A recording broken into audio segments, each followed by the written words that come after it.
Hi hello welcome back to my YouTube channel. അപ്പോൾ നമ്മുടെ പുതിയൊരു വീഡിയോയിലേക്ക് എല്ലാവർക്കും സ്വാഗതം. എൻ്റെ ഒരു അവധി ദിവസത്തെ ഡേ ഇൻ മൈ ലൈഫാണ് കേട്ടോ ഇന്നത്തെ വീഡിയോയെ. ഈ വീഡിയോ എടുത്ത് വെച്ചിട്ട് കുറച്ച് ദിവസങ്ങളായി. കഴിഞ്ഞ ദിവസങ്ങളിലൊക്കെ എൻ്റെ കസിൻസ് വന്നിട്ടുണ്ടായിരുന്നു വീട്ടിലെ. അപ്പോൾ അവരുടെ കൂടെ ടൈം സ്പെൻഡ് ചെയ്യലും തിരക്കും ഒക്കെ ആയിട്ട് വോയിസ് ഓവറൊക്കെ കൊടുത്ത് വീഡിയോ ഇടാൻ കുറച്ച് ലേറ്റ് ആയിപ്പോയി. അപ്പോൾ രാവിലെ എണീറ്റ് ബെഡൊക്കെ നീറ്റാക്കി പതിയെ വെളിയിലോട്ട് ഞാൻ ഇറങ്ങുവേ. രാവിലത്തെ ക്ലൈമറ്റ് എനിക്ക് ഭയങ്കര ഇഷ്ടമാണ്. ഞാൻ കുറച്ച് നേരം ഇങ്ങനെ അവിടെ ഇവിടെയൊക്കെ നോക്കി നിൽക്കും.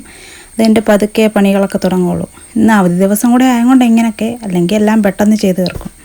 അപ്പോൾ മുഖം എല്ലാം കഴുകി ഒന്ന് ഫ്രഷായി ബ്രഷൊക്കെ ചെയ്ത് രാവിലെ എനിക്കൊരു കാപ്പി വേണേ. അപ്പം കാപ്പി ഞാൻ ആദ്യം തന്നെ ഇട്ട് കുടിക്കും. ഇന്ന് ലേറ്റായിട്ട് എണീറ്റ് കൊണ്ട് കുഞ്ഞെണിക്കുന്നതിന് തന്നെ ബ്രേക്ക്ഫാസ്റ്റിന് പെട്ടെന്ന് എന്തെങ്കിലും ഉണ്ടാക്കണം. അപ്പം പിന്നെ ഗോതമ്പ് ദോശ ഉണ്ടാക്കാമെന്ന് വെച്ച്. അതാകുമ്പോൾ എളുപ്പമുണ്ടല്ലോ. പിന്നെ സാമ്പാറൊക്കെ ഇന്നലെ വെച്ചിട്ടുണ്ടായിരുന്നേ. പിന്നെ ദോശയുടെ മാവൊക്കെ പെട്ടെന്ന് സെറ്റാക്കി വെച്ച് സാമ്പാർ ഫ്രിഡ്ജിൽ നിന്ന് എടുത്ത് പുറത്ത് വെച്ച് അതിൻ്റെ തണുപ്പ് മാറാനായിട്ട്. അപ്പോഴത്തേക്കും അവനിങ്ങ് എണീറ്റ് വന്നു. അപ്പോൾ ഞാൻ പെട്ടെന്ന് ദോശയും ഉണ്ടാക്കി സാമ്പാറും ചൂടാക്കി അവന് കഴിക്കാനായിട്ടുള്ള റെഡിയാക്കുക. അവന് ഏറ്റവും ഇഷ്ടപ്പെട്ടതും മടി കൂടാതെ കഴിക്കുന്നത് ദോശയും സാമ്പാറുമാണ്. അത് അരിദോശയാണെങ്കിലും കഴിക്കും, ഗോതമ്പ് ദോശയാണെങ്കിലും കഴിക്കും. അപ്പോൾ അത് നൈസായിട്ടൊക്കെ കട്ടിയില്ലാതെ നൈസായിട്ടുള്ള ദോശ അവന് ഇഷ്ടവും. ഈ പിള്ളേരെ ഫുഡ് കഴിപ്പിക്കുന്നത് ഭയങ്കര ബുദ്ധിമുട്ടുള്ള കാര്യമാണ്. അവരിഷ്ടപ്പെട്ട രീതിയിൽ ഇഷ്ടപ്പെട്ട ഭക്ഷണം കൊടുത്തില്ലെങ്കിൽ ഒരു കഴിക്കത്തുമില്ല. നമുക്കത് ഭയങ്കര ടെൻഷനുമാണ്. പിന്നെ അവനെ ബ്രഷൊക്കെ ചെയ്യിപ്പിച്ച് ഞാൻ ഫുഡൊക്കെ കൊടുത്ത് അതൊന്നും വീഡിയോ എടുക്കാൻ പറ്റിയില്ലേ. അപ്പോൾ അതൊക്കെ കഴിഞ്ഞ് വീണ്ടും ഒരു കപ്പ് കാപ്പിയായിട്ട് ഞാനും കഴിക്കാനിരിക്കുവാണേ. അതിലൊരു ദോശ ചെറുതായിട്ട് കരിഞ്ഞിട്ടുണ്ട്. അത് ഞാൻ വീഡിയോ എടുക്കുന്നതിൻ്റെ ഇടയ്ക്ക് പറ്റിയതാണേ. അപ്പോൾ എൻ്റെ ഭക്ഷണം കഴിപ്പും എല്ലാം കഴിഞ്ഞിട്ട് ഞാൻ പതിയെ അടുക്കളയിലോട്ട് വീണ്ടും കയറി. ഇപ്പോൾ രാവിലത്തെ പാത്രം എല്ലാം കഴുകാനുള്ളതൊക്കെല്ലാം കഴുകി വയ്ക്കുവാണ്. എനിക്ക് പണ്ട് മുതലേ പാത്രങ്ങളൊക്കെ കഴുകുന്നത് ഭയങ്കര ഇഷ്ടമാണ്.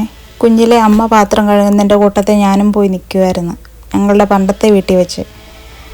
അപ്പം അന്നേരം അമ്മ പറയും, ഇപ്പം കഴുകണ്ട, വലുതാകുമ്പം കഴിയാൽ മതി, വലുതാകുമ്പോഴും ഇതൊക്കെ കാണുമെന്ന് പറയും. ഇപ്പോഴും എനിക്ക് പാത്രം കഴുകുന്ന ഇഷ്ടം തന്നെ. അപ്പം ഞാൻ കുക്ക് ചെയ്യുന്ന സമയത്ത് തന്നെ പാത്രം എല്ലാം കഴുകി വയ്ക്കും. അല്ല നീറ്റായിട്ട്, ഞാൻ കുക്ക് ചെയ്യുന്ന ഏരിയ എനിക്ക് എപ്പോഴും നീറ്റായിട്ടിരിക്കണേ, എങ്കിലേ എനിക്കൊരു സമാധാനം കിട്ടത്തുള്ളൂ. അങ്ങനെ നിങ്ങൾക്ക് ആർക്കെങ്കിലും ഉണ്ടോ? അതും നിങ്ങളെ കാണുന്ന പോലെ ഇത്ര സ്പീഡിലൊന്നുമല്ല ഞാൻ ചെയ്യുന്നത്, ഞാൻ പതുക്കെ ചെയ്യുന്നത്. ഇപ്പം 10x മോഡിൽ ഇട്ടിട്ടാണ് ഇത്ര സ്പീഡിൽ കാണുന്നത്. അപ്പം പാത്രമെല്ലാം കഴുകി ഞാൻ എടുത്ത് വയ്ക്കും, വെള്ളം മാറ്റി. പിന്നെ അത് കഴിഞ്ഞിട്ടാണ് ഉണങ്ങി കഴിഞ്ഞിട്ടാണ് തിരിച്ചെടുത്ത് വെക്കുന്നത്. അപ്പോൾ അതെല്ലാം കഴിഞ്ഞ് പതിയെ മുറ്റത്തോട്ട് ഇറങ്ങി. ഇനിയിപ്പോൾ അവധി ദിവസം ആയതുകൊണ്ട് ഒന്നും ഒരു ഓർഡറല്ല, സമയം കിട്ടുന്ന പോലെയും തോന്നുന്ന പോലെ അങ്ങ് ചെയ്യുക. അപ്പോൾ മുറ്റം എല്ലാം അങ്ങ് അടിച്ചിട്ട് അവനകത്ത് ടി വിയും വെച്ച് കൊടുത്തിട്ടാണ് ഞാൻ മുറ്റത്തോട്ട് ഇറങ്ങിയത്. അല്ല, ഞാൻ ഇറങ്ങുന്ന കൂട്ടത്തിൽ ഇങ്ങനെ ഇറങ്ങിപ്പോകുന്ന തിരിച്ച് കയറ്റാൻ ഭയങ്കര പാടാണ്. കൂട്ടത്തിൽ വീടിൻ്റെ ഫ്രണ്ടിലൊരു തൊണ്ടൂടുണ്ട്, അതുകൂടെ ഞാനങ്ങ് അടിച്ച് വരയിട്ട്. പിന്നെ അകത്തോട്ട് കയറിയപ്പം അവിടെ മുഴുവൻ വൃത്തികേടായിട്ട് കിടക്കുന്നു. പിന്നെ ഞാൻ ആ സ്ലാബെല്ലാം വൃത്തിയാക്കിയെന്ന് വിചാരിച്ച് അതെല്ലാം സോപ്പെല്ലാം ഇട്ട് വൃത്തിയാക്കി കഴുകി അങ്ങിടുക. എന്നിട്ടത് തുടച്ചങ്ങിടുക. എന്താകുമ്പോൾ പെട്ടെന്ന് ഉണങ്ങിക്കോളും.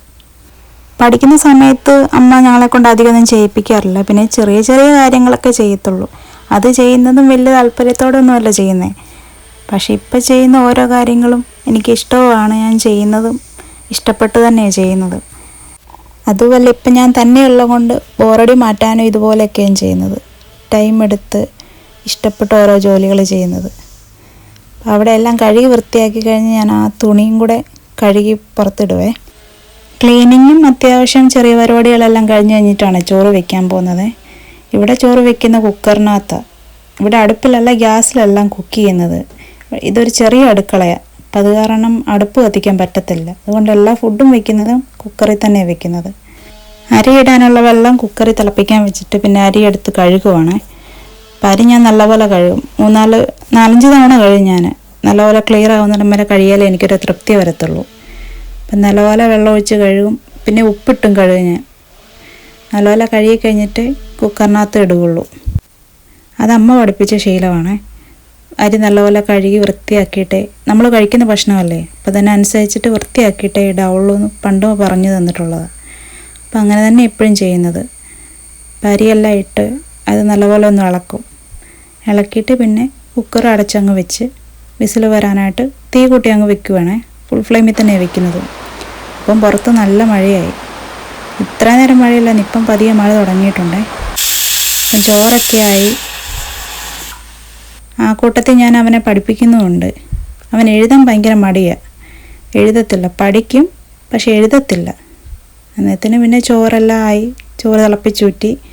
പിന്നെ ഉച്ചക്കത്തേനുള്ള മീൻ വറുക്കണം. മീനും എല്ലാം വറുത്ത് കുഞ്ഞിനും കഴിക്കാൻ കൊടുത്ത്. അത് കഴിഞ്ഞിട്ടാണ് ഞാൻ കഴിക്കാനിരിക്കുന്നത്. കറികളൊന്നും വെക്കുന്ന കാണാത്തത് അതെല്ലാം ഇന്നലെ വൈകിട്ട് തന്നെ ആയിട്ടുണ്ടായിരുന്നേ.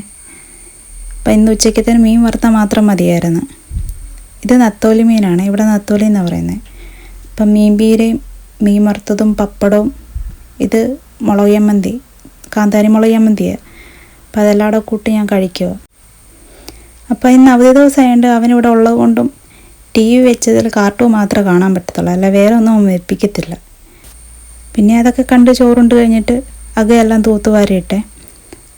പിന്നെ കുറച്ച് കഴിഞ്ഞപ്പോഴത്തേന് പിന്നെ അവനെ വീണ്ടും പഠിപ്പിക്കാനിരുത്തി.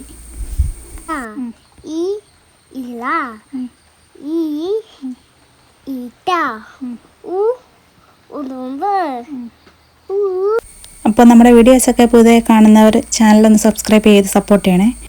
അപ്പോൾ അടുത്ത വീഡിയോയുമായി നമുക്ക് വീണ്ടും കാണാം. ബൈ.